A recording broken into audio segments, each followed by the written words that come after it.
एक जाटनी अपने खेत में गोबर पाट रही थी, अर्थात गोबर के उपले बना रही थी और साथ साथ मुंह से तिल चबा रही थी।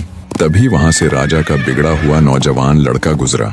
जब उसकी नजर उपले बनाती हुई उस नौजवान सुंदरी पर पड़ी तो उसने सोचा, क्यों ना इसके साथ थोड़ी ठिठौली की जाए। इस सोच के साथ वो अपने घोड़े को उसके थोड़ा करीब लेकर गया और उस जाटनी से बोला, तिल थापणी गोबर चाबनी ई गांव को के नाव, अर्थात तिल बनाने वाली और गोबर चबाने वाली इस गांव का नाम क्या है। जाट की लड़की भी बड़ी तेज तर्रार थी, उसने भी कुंवर को उसी ढंग से उत्तर दिया, सेल चढ़िया घोड़ा फर्क कावड़िया ताव गांव को नाम ई टेली, अर्थात राजकुमार पर चढ़े हुए घोड़े इस गांव का नाम टेली है। जाटनी की हाजिर जवाबी और उसके नहले पर दहले वाले जवाब को सुन राजकुमार के तन बदन में आग लग गई। वो ठहरा राजा का लड़का और वो मामूली से जमींदार की लड़की। गुस्से से लाल पीला होता हुआ राजकुंवर जाटनी से बोला, तेरी ये मजाल, तू राजा के लड़के को उल्टा जवाब दे। मैं तेरे साथ ऐसी कहानी करूंगा कि तू सदा याद रखेगी कि तेरा पाला किससे पड़ा था। मैं तुझसे विवाह करूंगा और चौथे फेरे में ही तुझे छोड़ दूंगा। ना तो तू ब्याही रहेगी और ना कुंवारी। इतनी बात कह कुंवर वहां से जाने लगा। अब जाटनी उसे ऐसे कैसे जाने देती। उसने कहा, रुक राजा की घमंडी औलाद, अब मेरी भी बात सुनता जा। तू बड़ा राजकुमार बना फिरता है ना। अगर तेरे ही सगे बेटे से तेरा काला मुंह करवाकर, तुझे 7 जूते मरवाकर तेरे इस घमंड को चूर चूर ना किया तो मैं भी असल जाट की औलाद नहीं। जाटनी की बात सुन कुंवर चुपचाप बिना कुछ बोले वहां से चला गया। राजमहल लौटकर उसने खाना पीना छोड़ दिया और अनशन करने लगा। इकलौते बेटे के अचानक बदले इस व्यवहार से राजा और रानी बहुत परेशान हुए। उन्हें समझ नहीं आ रहा था कि क्यों कुंवर ने अचानक खाना पीना छोड़ दिया। जब भी वे उससे इन सब की वजह जानना चाहते तो वो हर बार बात को टाल देता। राजा इसी सोच में परेशान बैठा था। तब रानी ने उससे कहा, महाराज, नया खून है, अभी अभी जवानी में पैर रखा है, क्या पता कुछ ऐसा हो गया हो जिसे वो अपने माँ बाप के साथ नहीं बतलाना चाहता हो। राजा बोला, तो फिर क्या करे अब। रानी बोली, महाराज, आप उसके जिगरी दोस्त को बुलवा लो और उसे कुंवर के पास भेजो। उसके आगे कुंवर जरूर अपने मन की बात कहेगा। राजा को रानी की बात उचित लगी। अगले दिन जैसा रानी ने कहा राजा ने वैसा ही किया और कुंवर के एक खास दोस्त को बुलवा उसे अपने बेटे की हालत से अवगत करवाते हुए उसके पास भेजा। कुंवर के जिगरी ने जब उसके पास जाकर उसकी इस व्यथा का कारण पूछा तो अंदर ही अंदर घुल रहे कुंवर ने उसके आगे सब उगल दिया। जाट की लड़की के साथ हुई पूरी घटना राजकुंवर अपने जिगरी दोस्त के सामने कह सुनाता है और कहता है, उस मामूली सी जमींदार की लड़की को मैं चुनौती तो दे आया कि मैं उसे बीच विवाह चौथे फेरे में छोड़ दूंगा, पर मेरी अब ये चुनौती पूरी कैसे होगी। अपने राजकुमार मित्र की बात सुन उसका जिगरी हंसता हुआ बोला, अरे मेरे यार, इतनी छोटी सी बात के लिए तुम खाना छोड़कर अनशन पर बैठे हो। तुम चिंता मत करो, मैं तुम्हारे पिता यानी महाराज से अभी बात करता हूँ। कुंवर थोड़ा चिंतित होता हुआ बोला, पर मेरे पिता हमारे इस कुकृत्य में शामिल क्यों होंगे भला। कुंवर का जिगरी बोला, तू उस सब की चिंता मत कर यार। इतना कहकर वो राजा महाराज के पास जाता है और उन्हें आधी अधूरी बात बताते हुए कहता है कि महाराज, आपके सुपुत्र का हृदय राज्य की एक जाट जमींदार की लड़की पर आसक्त हो गया है। बस उसी के चक्कर में वो अनशन पर है। अपने बेटे के दोस्त की बात सुन राजा बोला, अरे बस इतनी सी बात, मैं अभी उस जमींदार के घर राजकुमार का रिश्ता पहुंचा देता हूँ। इस प्रकार राजकुमार का जिगरी दोस्त उसके पिता को आधी अधूरी बात बताकर मना लेता है। राजा अगले दिन ही अपने एक पुरोहित के हाथों जाट के घर अपने लड़के का रिश्ता भेज देता है। पुरोहित तुरंत आदेशानुसार जाट के घर राजा के लड़के का विवाह प्रस्ताव लेकर पहुंच जाता है। राजा के लड़के का रिश्ता आया देख एक बार के लिए जाट सक पका गया। कहाँ वो राजा का लड़का और कहाँ हम साधारण से जमींदार। वो गहरी सोच में पड़ जाता है। उसका दिल इस रिश्ते के लिए गवाही नहीं दे रहा था, पर भला राजा के आदेश को टालने की उसके अंदर क्षमता कहाँ। अंततः वो विवाह के लिए अपनी सहमति जता देता है। जाट की लड़की यानी जाटनी को जब पता चला तो वो बिना अपने पिता को कुछ बताए मन ही मन सतर्क हो जाती है। उसे पता था राजा का लड़का कुछ गड़बड़ जरूर करेगा। निश्चित तिथि पर कुंवर बारात लेकर जाट के घर पहुंच गया। पंडित ने मंत्र आदि पढ़ते हुए लड़की को बुलाया और विधि विधान के साथ उन दोनों का विवाह कार्यक्रम प्रारंभ कर दिया। रस्म अनुसार जब उन दोनों के फेरे हुए तो 3 फेरे पूरे होने तक तो कुंवर ने कोई हरकत नहीं की, पर ज्यों ही चौथा फेरा शुरू हुआ वो धड़ मार कर एकदम गिर पड़ा। अब उसके मित्र आदि तो पहले से ही सारी योजना से भली भांति परिचित थे। उन्होंने आनन फानन में हो हल्ला मचाते हुए राजकुमार को उठाया और बोले, कुंवर को मिर्गी का दौरा आया है, ठीक होने पर इसे वापस ले आएंगे। इतना कहते हुए उन्होंने कुंवर को पालकी में लिटा दिया और शादी के बीच ही उसे ले गए। इधर जाटनी भी पहले से ही सतर्क थी। उसे कुंवर के मंसूबों का अच्छे से पता था। चौथे फेरे के दौरान जब कुंवर बहाना करते हुए नीचे गिरा और ये सारा झमेला हुआ, उसी दौरान उसने चुपके से कुंवर की कटार निकाल ली थी। उनके जाने के बाद जाट की बेटी ने राजकुमार की कटार से बाकी बचे हुए फेरे ले लिए। इस प्रकार विवाह संपन्न हो गया। अब बदले की बारी उसकी थी। जाट की लड़की को धोखे से विवाह के बीच में छोड़ राजकुमार राजमहल लौट आता है। वक्त बीता, पर कुंवर अब उसे लाने के लिए क्यों जाने वाला था भला? उसे तो बस अपनी कही हुई पूरी करनी थी। जाट की भी इतनी हिम्मत नहीं पड़ी कि वो राजा के सामने जाकर अपनी बेटी के साथ हुए इस अन्याय की गुहार लगाए। जाट की बेटी दिन प्रतिदिन गहरी चिंता में सूखने लगी।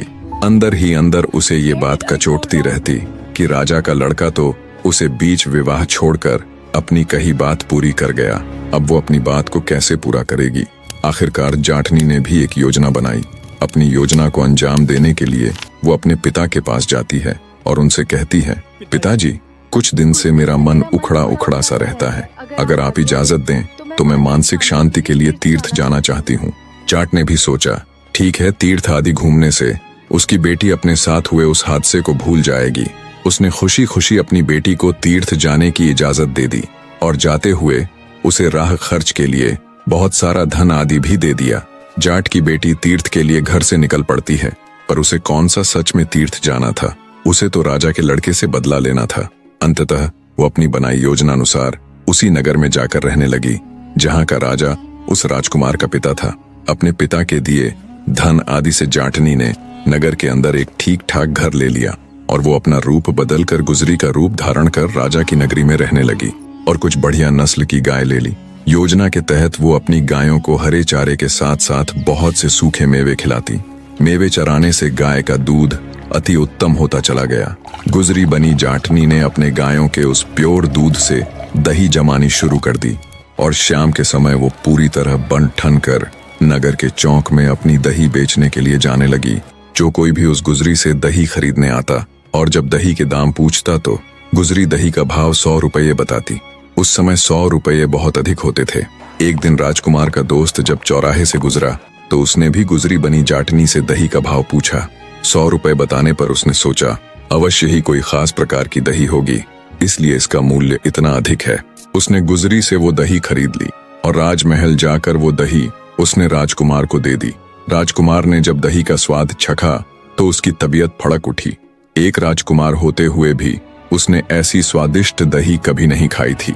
दही के स्वाद से अभिभूत हो जब उसने अपने मित्र से उस अत्यधिक स्वादिष्ट दही का राज पूछा तो उसके दोस्त ने उसके आगे की पूरी बात कह सुनाई। राजकुमार ने सोचा, जिसकी दही इतनी स्वादिष्ट, इतनी उत्तम है, वो स्वयं कैसी होगी? ऐसा सोचकर वो अगले दिन खुद गुजरी के पास जाने का विचार करता है। गुजरी आम दिनों की ही तरह नगर के चौराहे में खड़ी अपनी दही बेच रही थी। तभी राजकुमार उस गुजरी के पास आता है और उससे दही देने को कहता है। वो ये बिल्कुल भी नहीं पहचान सका कि ये गुजरी और कोई नहीं बल्कि वही जाटनी है जिसे उसने विवाह के बीच में ही छोड़ दिया था। राजा का लड़का गुजरी के रूप सौंदर्य पर आसक्त हो जाता है। गुजरी यानी जाटनी की तो शुरू से ही ये योजना थी कि वो किसी प्रकार राजा के लड़के को अपने जाल में फांस सके। अब राजकुमार हर रोज गुजरी के पास दही के बहाने आने लगा। एक दिन गुजरी ने उसे अपने डेरे में आमंत्रित किया। दोनों का प्यार प्रवान चढ़ा और वो एकांत में बने गुजरी के डेरे में मिलने लगे। इस प्रकार गुजरी यानी जाटनी गर्भ धारण कर लेती है। अगली बार जब राजकुमार उसके पास आया तो वो राजकुमार से अपने घर जाने की इजाजत लेते हुए कहती है, अब मुझे मेरे घर जाना पड़ेगा, मुझे बहुत दिन हो गए, घर वाले चिंता में होंगे। राजकुमार गुजरी को रोकने की बहुत चेष्टा करता है पर वो नहीं मानती। अंततः गुजरी राजकुमार को जल्दी ही दोबारा मिलने का आश्वासन देती है। उसकी बात से सहमत हो राजकुमार उसे निशानी के तौर पर अपनी अंगूठी निकाल कर देते हुए कहता है, अब की बार जब तुम हमारे राज्य में आओ तो तुम्हें कहीं बाहर ठहरने की आवश्यकता नहीं। तुम पहरेदारों को मेरी ये अंगूठी दिखाकर सीधी राजमहल चली आना। राजकुमार की अंगूठी ले जाटनी फिर से अपने गांव अपने पिता के पास लौट जाती है। तय समय पर जाटनी ने एक बड़े ही स्वस्थ और तेजस्वी पुत्र को जन्म दिया। पुत्र के जन्म पर उसने अपने पिता को भी अपनी सारी योजना बता दी। समय अपनी गति के साथ बीतने लगा।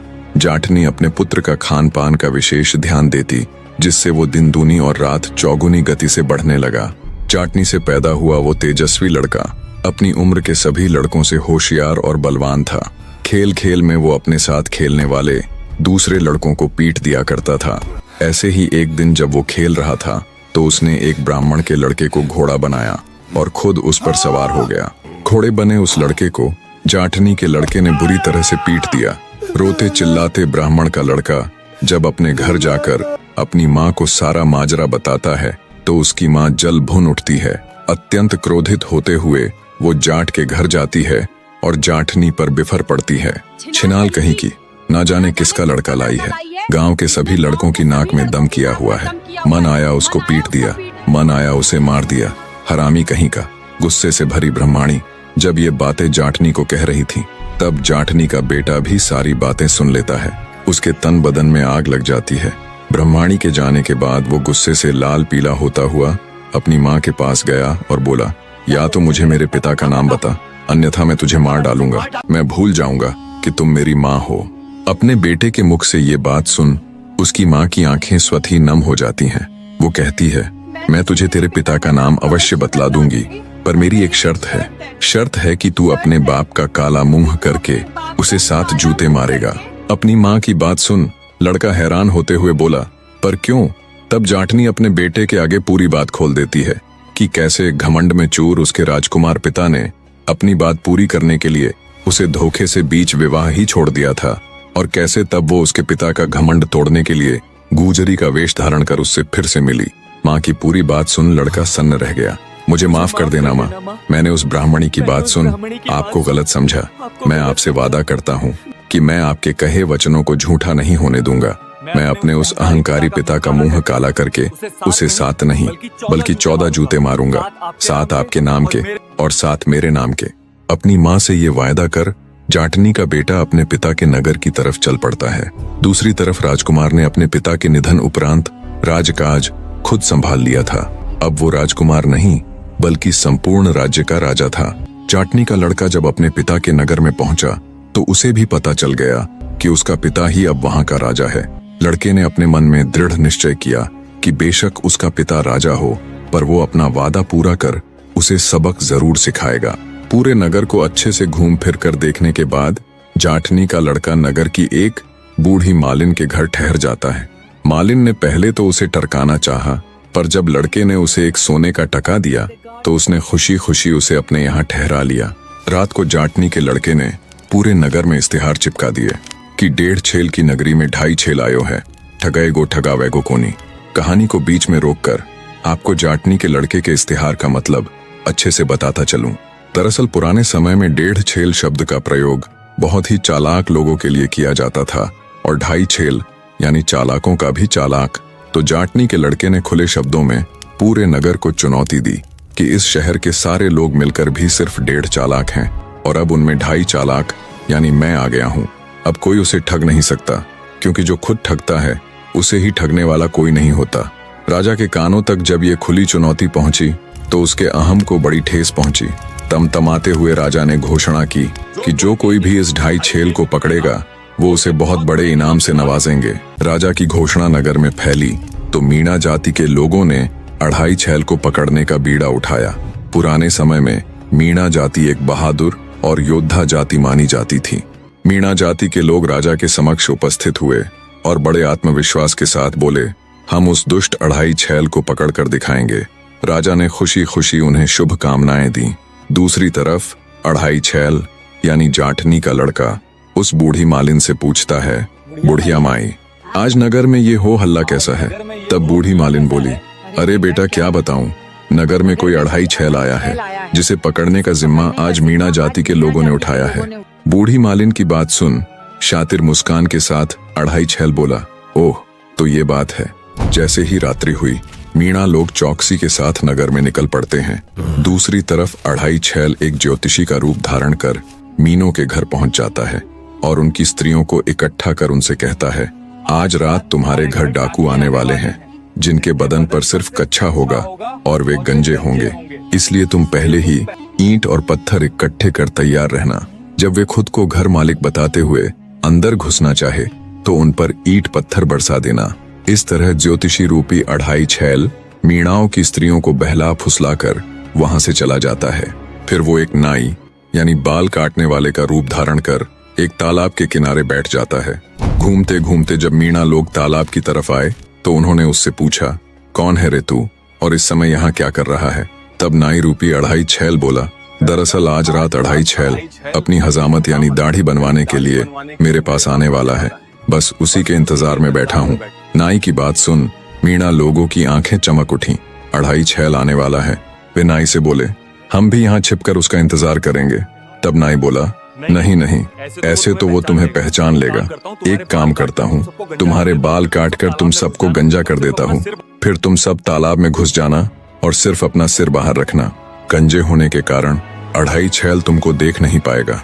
जैसे ही वो आए तुम तुरंत उसे पकड़ लेना। और एक बात याद रखना, जब तुम्हें राजा से अढ़ाई छैल को पकड़ने का इनाम मिले तो मुझे मत भूल जाना। इस तरह नाई रूपी अढ़ाई छैल मीणा लोगों को भी बेवकूफ बना देता है और वे खुशी खुशी उसके कहे अनुसार करते हैं।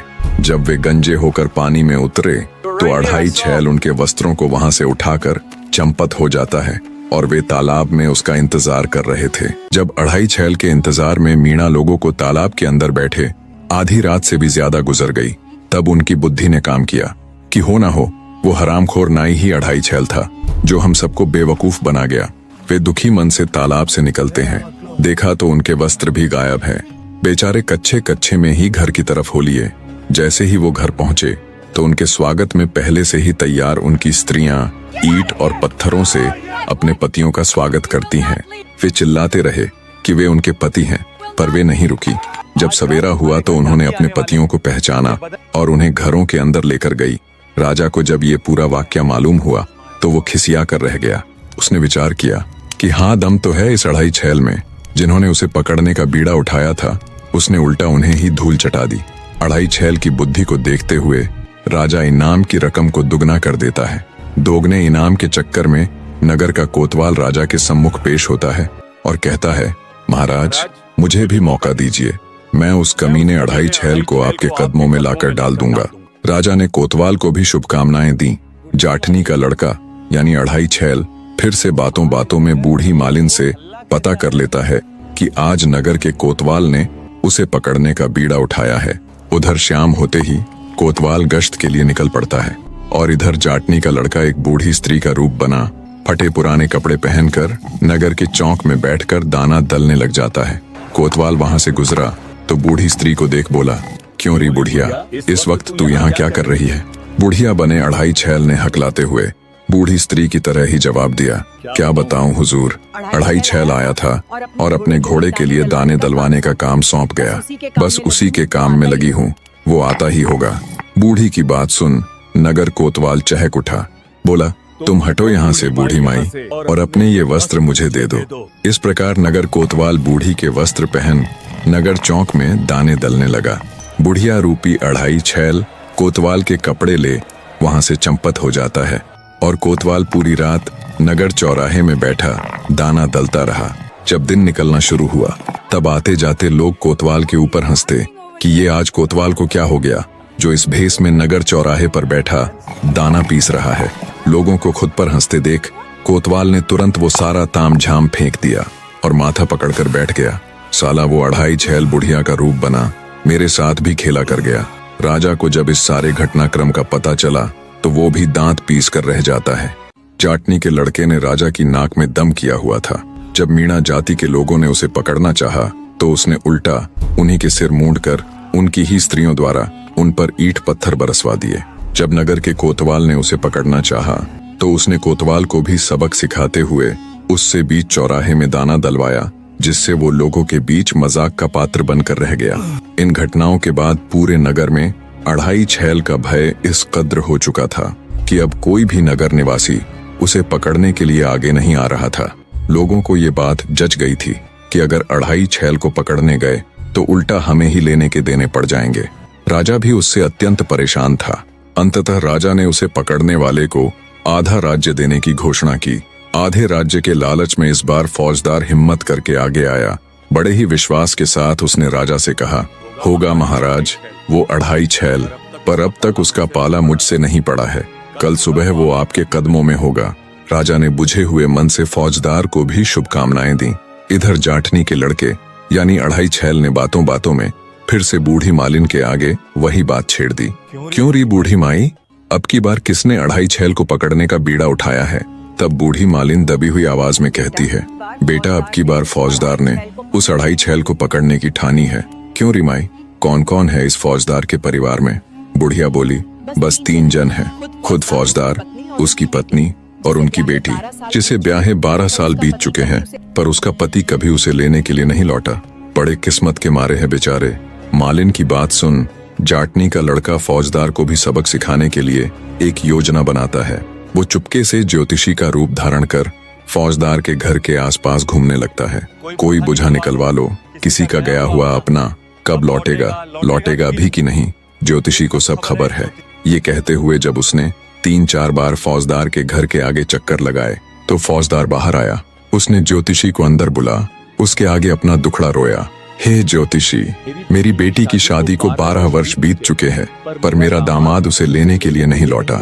फौजदार की बात सुन जाटनी का लड़का बोला, अरे आपका भाग्य तो कुछ और ही कह रहा है, जल्दी ही आपके भाग खुलने वाले हैं। ज्योतिषी की बात सुन फौजदार खुशी के साथ साथ अचंभित होते हुए बोला, कैसे ज्योतिषी बाबा, कृपया थोड़ा और खुलकर बताइए। तब ज्योतिषी बोला, आपका दामाद बहुत बड़ा व्यापारी बन गया है और आपके भाग्य अनुसार वो आज रात ही आपके घर पधारने वाला है, इसलिए आज चौकन्ने रहना।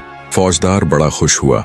उसने ज्योतिषी को बहुत अच्छी भेंट देकर विदा किया। जिस बाप की जवान बेटी ब्याह के 14 साल बाद भी घर बैठी हो, उसे अगर पता चले कि उसका दामाद पूरे 14 वर्ष बीत जाने के बाद उसकी बेटी को लेने के लिए आने वाला है, तो उसे भला नींद कैसे आ सकती है। बिल्कुल उसी परिस्थिति में आज फौजदार था। वो ज्योतिषी के कहे अनुसार चौकन्ना हुआ अपने दामाद के आने का इंतजार कर रहा था। रात हुई तो जाटनी का लड़का एक व्यापारी का वेश धारण कर फौजदार के घर के आगे ये कहते हुए चक्कर लगाने लगा कि यही आसपास मेरी शादी हुई थी, पता नहीं कौन सा घर था। अब फौजदार तो परिवार सहित पहले से ही कान खड़े कर दामाद के इंतजार में थे। फौजदार तुरंत बाहर निकला और बोला, याद कैसे रहेगा इतने दिनों बाद जो तू आया है, और उसे आदर सहित घर के अंदर ले गया। उसका अच्छे से आतिथ्य किया, उसके लिए घर के ऊपर बने चौबारे में बढ़िया बिस्तर लगवा दिया। दामाद की अच्छे से खातिरदारी करने के बाद फौजदार खुद 2.5 छैल की तलाश में निकल गया। जब आधी रात हुई तब जाटनी के लड़के ने पास सोती हुई फौजदार की लड़की को उठाया और चाकू दिखाकर धमकाते हुए बोला, जरा भी शोर किया तो जान से मार दूंगा, और उसके सारे गहने आदि उतरवा लिए। जाते हुए जाटनी के लड़के ने फौजदार की लड़की को खाट से बांधकर उसके मुंह में कपड़ा ठूंस दिया और बोला, कह देना अपने बाप को कि तू कहाँ 2.5 छैल को बाहर ढूंढता फिर रहा है, वो तो तेरा जमाई बन तेरे घर आया था। इतना कहकर घर में रखा अन्य धन आदि लेकर जाटनी का लड़का रफू चक्कर हो गया। सुबह हुई और सारा भेद खुला तो फौजदार ने भी अपना सिर पीट लिया। जब राजा तक ये खबर पहुंची तो उसके सब्र का बांध भी टूट गया। साले सब के सब निकम्मे हैं, कोई किसी काम का नहीं। अंततः राजा ने खुद 2.5 छैल को पकड़ने का बीड़ा उठाया। उधर जाटनी के लड़के ने बूढ़ी मालिन को लूटा हुआ बहुत सारा धन दिया और बोला, क्यों री माए, आज किसने बीड़ा उठाया है 2.5 छैल को पकड़ने का? मालिन बोली, अरे बेटा क्या बताऊं, उस 2.5 छैल ने तो पूरे नगर की नींद उड़ा रखी है। अब खुद राजा महाराज ने ही उसे पकड़ने का बीड़ा उठाया है। मालिन की बात सुन शातिर हंसी हंसता हुआ 2.5 छैल बोला, ओह, तो आज राजा साहब खुद निकलेंगे 2.5 छैल को पकड़ने के लिए। इसी दिन का तो उसे शुरू से इंतजार था। रात हुई तो राजा ने नगर के चारों दरवाजे बंद करवा दिए और आखिरी दरवाजे पर अपराधियों को ठोकने वाला काट रखकर खुद वहां पर पहरा देने लग जाता है। उधर जाटनी के लड़के ने एक अत्यंत सुंदर लड़की का वेश धारण कर लिया और हाथों में पूजा की थाली लेकर निकल पड़ा नगर में। जब सुंदर युवती बना जाटनी का लड़का राजा के नजदीक से गुजरा तो उसे देख राजा को भी बड़ा अचंभा हुआ। सोचा, नव युवती इतनी रात को हाथ में पूजा की थाल लिए भला कहाँ जा रही है। राजा उसे आवाज देकर रोक लेता है और कहता है, कौन हो तुम और इतनी रात को कहाँ जा रही हो? युवती ने आत्मविश्वास के साथ निर्भीकता से उत्तर दिया, मैं फौजदार की बेटी हूँ। राजा बोला, इतनी रात को कहाँ जा रही हो बेटी? इस पर युवती ने कुछ लज्जा कर कहा, महाराज आपको तो यह पता ही है कि कल रात वो दुष्ट अढ़ाई छेल हमारे घर आया था। लूटपाट के साथ साथ उस हरामी ने मेरा धर्म भ्रष्ट भी कर दिया। अंततः पास ही के भैरव मंदिर में फिर से पवित्र बनने के लिए जा रही हूँ।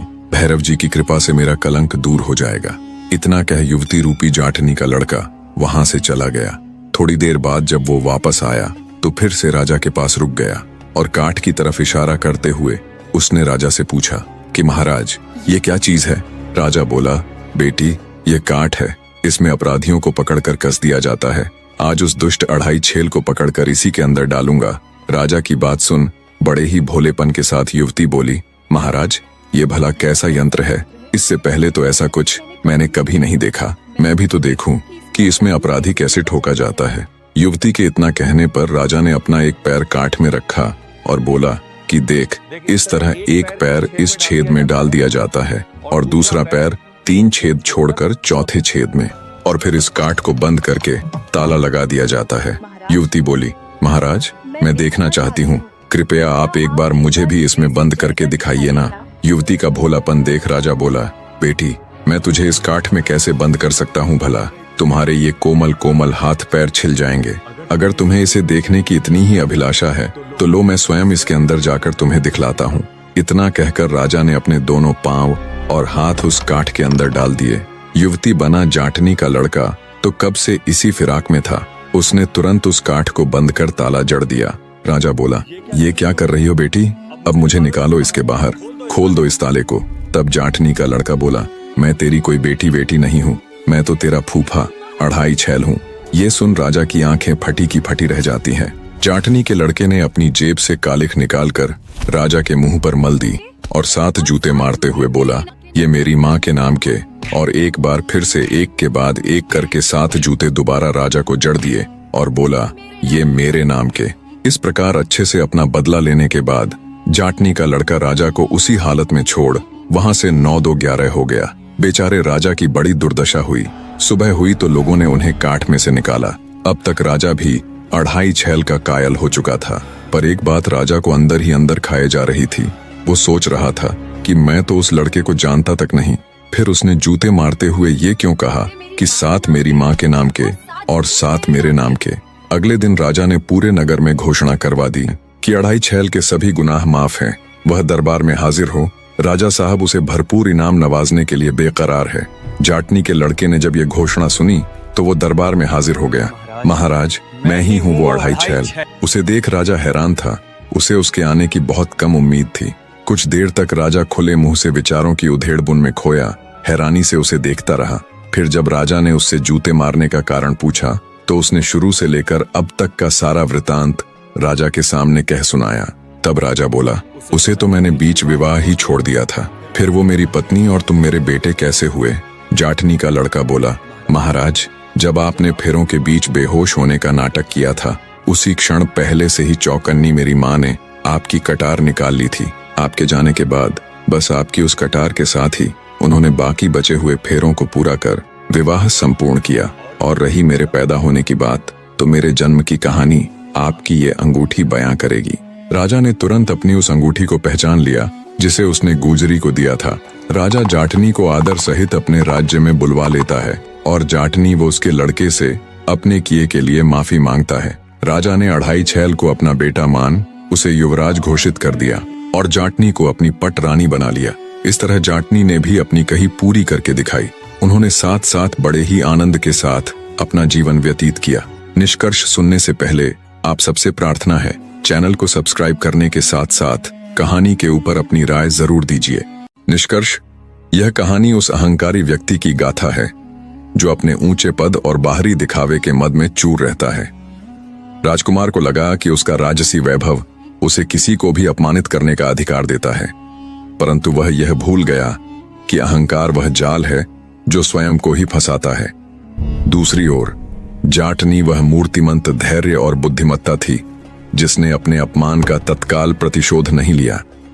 उसने अवसर की प्रतीक्षा की, एक सोची समझी योजना बनाई और अपने स्वाभिमान की रक्षा के लिए सतर्कता से कदम बढ़ाया।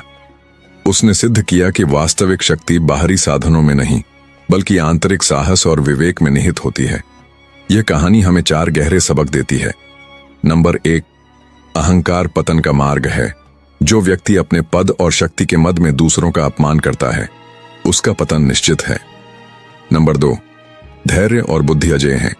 क्रोध में किया गया कार्य विफल होता है, जबकि धैर्यपूर्वक बनाई योजना सफल होती है। नंबर 3, कर्म का सिद्धांत अटल है। जैसा बोओगे वैसा ही काटोगे। दूसरों के लिए जो व्यवहार करोगे वही अंततः तुम्हारे सामने आएगा। नंबर 4, सत्य की सदैव जीत होती है। चाहे कितनी भी बाधाएं आए, अंततः धर्म और न्याय की ही विजय होती है। अंततः अपने जीवन में अहंकार को कभी स्थान मत दीजिए। दूसरों का सम्मान कीजिए, क्योंकि हर व्यक्ति की अपनी गरिमा और शक्ति होती है। और याद रखिए, जिसके पास धैर्य और न्याय है, उसकी विजय निश्चित है। कहानी में अंत तक जुड़े रहने के लिए आप सबका तहे दिल से धन्यवाद। मिलते हैं फिर जल्दी ही एक नई कहानी के साथ। तब तक चैनल को सब्सक्राइब करके रखिए। क्या कभी किसी सुनसान जगह से गुजरे हों, जहां पेड़ सरसराते हों, हवा फुसफुसाती लगे और ऐसा महसूस हो जैसे कोई तुम्हें देख रहा हो? आज मैं तुम्हें ले चलूंगा उस जगह जहां हर दीवार, हर पत्थर और हर साया एक श्राप की कहानी कहता है। नमस्कार दोस्तों, अगर आप डर से नहीं डरते तो वीडियो को अंत तक देखें, क्योंकि आज हम शुरू कर रहे हैं जंगल का श्राप। सन्नाटा, चांदनी रात, राजस्थान के अलवर जिले में फैला भानगढ़ का किला, जहां हर दीवार में इतिहास की गूंज और रहस्य छुपा है। गांव वाले कहते हैं सूर्योदय से पहले और सूर्यास्त के बाद इस किले में प्रवेश करना मना है। क्यों? क्योंकि भानगढ़ में कुछ ऐसा हुआ जिसने वर्षों तक लोगों के दिलों में डर बैठा दिया। 300 साल पहले आमेर के राजा भगवंत दास ने भानगढ़ किले का निर्माण शुरू किया, लेकिन उसी जंगल में एक तपस्वी साधु गुरु बालूनाथ तपस्या करते थे। जैसे ही किले का निर्माण हुआ, गुरु ने राजा को बुलाया और चेतावनी दी, किले की ऊंचाई इतनी मत रखो कि इसकी परछाई मेरे तपस्या स्थल तक पहुंचे। राजा ने उनकी बात मानी। किले की ऊंचाई और संरचना इस नियम के अनुसार रखी गई। 2 पीढ़ियां गुजर गईं, सब ठीक रहा। लेकिन जब तीसरी पीढ़ी ने गद्दी संभाली तो उसने अहंकार में आकर किले का पुनर्निर्माण करवाया। ऊंचे बुर्ज, नई दीवारें, और फिर वही हुआ जिससे मना किया गया था। किले की परछाई गुरु बालूनाथ के तपस्या स्थल तक पहुंच गई। गुरु की आंखें खुलीं, चेहरा कठोर हो उठा। आकाश में बादल घिर आए और उन्होंने क्रोधित होकर श्राप दिया, भानगढ़ तबाह होगा और यहाँ के लोग कभी चैन से नहीं रह पाएंगे। कहते हैं उस दिन के बाद सब बदल गया। भानगढ़ में अकाल पड़ा, लोग बीमारियों से मरने लगे। 1733 में एक भयानक हादसे ने इस जगह को वीरान कर दिया। आज भी रात के समय यहाँ अजीब आवाजें सुनाई देती हैं। कभी किसी औरत की हंसी, कभी किसी के रोने की पुकार। हवा में सरसराहट, दीवारों पर परछाइयां और एक अनदेखी ताकत जो हर उस इंसान को देखती है जो इस किले के पास रात में जाने की हिम्मत करता है। अगर आपको लगता है कि यह सिर्फ कहानी थी, तो अगला एपिसोड मिस मत करना। राजकुमारी रत्नावती और तांत्रिक सिंधिया, जहां एक सुंदर रानी और एक श्मशान में रहने वाला तांत्रिक मिलकर भानगढ़ को हमेशा के लिए शापित बना देते हैं, क्योंकि जंगल का श्राप अब जाग चुका है। अगर आपको हमारी ये कहानी पसंद आई तो वीडियो को लाइक करें और गाथा ज्ञान चैनल को सब्सक्राइब जरूर करें। कमेंट में बताइए, क्या आप भानगढ़ किले के पास कभी गए हैं या सिर्फ नाम सुनकर ही डर लगा? भानगढ़, वो किला जहां हर पत्थर में कोई न कोई राज दफन है। कहते हैं उस किले की तबाही के पीछे सिर्फ एक श्राप नहीं, बल्कि एक अधूरी मोहब्बत भी थी। वो मोहब्बत जो इंसान की नहीं, अंधकार की थी। राजकुमारी रत्नावती आमेर की राजवंश से थी। कहते हैं उसकी सुंदरता ऐसी थी कि पूरा दरबार उसकी एक झलक के लिए ठहर जाता था, और आवाज में ऐसी मिठास कि पत्थर भी पिघल जाए। पर उसकी सुंदरता का असर सिर्फ इंसानों पर नहीं था, वो किसी और की नजर में भी आ चुकी थी। भानगढ़ के जंगलों में रहने वाले तांत्रिक सिंधिया की। सिंधिया कोई साधारण व्यक्ति नहीं था। काला वस्त्र, जटा झूठ बाल, माथे पर भभूत और आंखों में आग, वो रत्नावती को पाने के लिए तंत्र की हर सीमा पार कर चुका था। रात दिन वो एक ही मंत्र जपता, रत्नावती मेरे वश में आजा। राजकुमारी रत्नावती अपने कमरे में बैठी थी। तभी उसकी दासी बाजार से लौटकर आई। हाथ में एक सुंदर शीशी थी। राजकुमारी, ये इत्र बहुत खास बताया गया है। कहा गया कि इसे लगाने से मन प्रसन्न हो जाता है। रत्नावती मुस्कुराई, मगर तभी उसकी नजर उस शीशी पर पड़ी। कुछ अजीब था उसमें। उसकी सतह पर काले धुएं सी लकीरें घूम रही थीं और उसी पल उसके मन में एक कंपन हुआ। यह साधारण इत्र नहीं है। वो उठी, शीशी को ध्यान से देखा और बोली, यह किसी तांत्रिक का काम है। दासी डर गई। मालिकिन, वो आदमी कौन था? रत्नावती ने धीमे स्वर में कहा, सिंधिया, वही जो मुझे अपने वश में करना चाहता था। अगले ही पल उसने शीशी को जमीन पर फेंका नहीं, बल्कि खिड़की से बाहर फेंक दिया, जहां एक विशाल पत्थर पड़ा था।